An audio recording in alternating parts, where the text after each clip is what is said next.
মাছটা একটু ভালো করে ভাজো।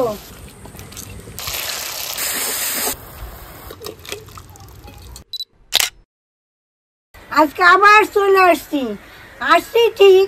আজকে আপনাদের সঙ্গে গল্প করবো। আমাবতী তো, আমি রান্না করব না, আমার বৌমা করবে। হ্যাঁ, আজকের রান্নাটা আমিই করবো। আজকে বাজারে গেছিলাম, বাজারে গিয়ে এই রামেশ্বর ট্যাংরা পেয়েছিলাম, রামেশ্বর ট্যাংরা নিয়েছি। এই রামেশ্বর ট্যাংরার ঝাল করব। তাহলে আমার বৌমা কিভাবে রান্নাটা করে আপনারা দেখতে থাকুন। এই মাছটা আমি বাজারের থেকে নিয়ে এসে কুটিয়ে ধুয়ে রেখে দিয়েছিলাম। এখন আমি নুন হলুদ মাখিয়ে নিচ্ছি। পরিমাণ মতো আমি লবণ দিয়ে দিচ্ছি, পরিমাণ মতো একটু হলুদ দিয়ে দিচ্ছি, একটু সরষের তেল দিয়ে দিচ্ছি। মাছটা আমি ভালো করে মেখে নিচ্ছি। হ্যাঁ, মাছটা আমার ভালো করে মেখে নিয়েছি। এখন রান্না করব। কড়াইটা আমি বসিয়ে দিচ্ছি।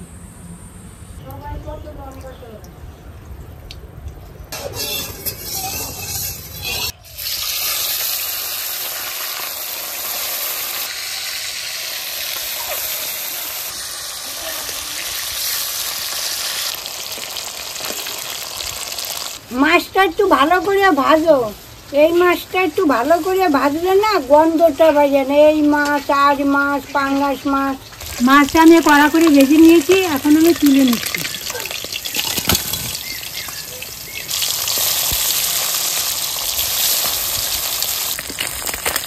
আমার মাছ ভাজাটা হয়ে গেছে, এখন আমি তুলে নিচ্ছি।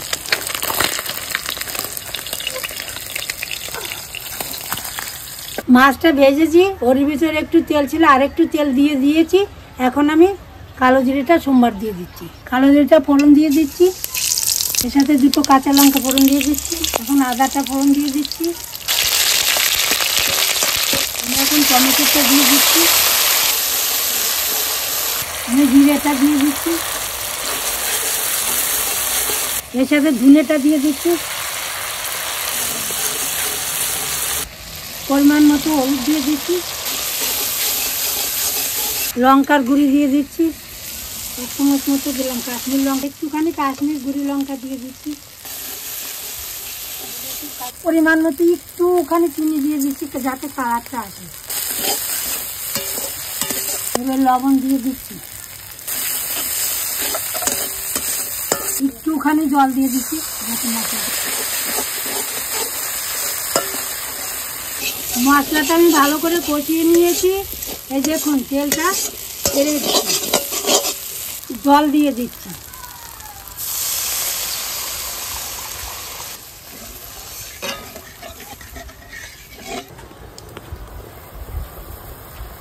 ঝোলটা ফুটে গেছে, মাছটা আমি এখন ঢেলে দিচ্ছি।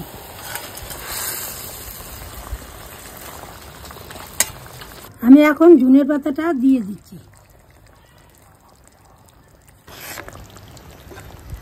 মাছের তেল ঝালটা হয়ে গেছে, এখন আমি নামিয়ে নিচ্ছি।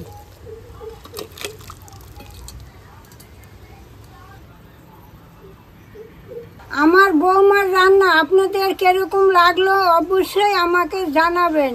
তাহলে আজকে আসি।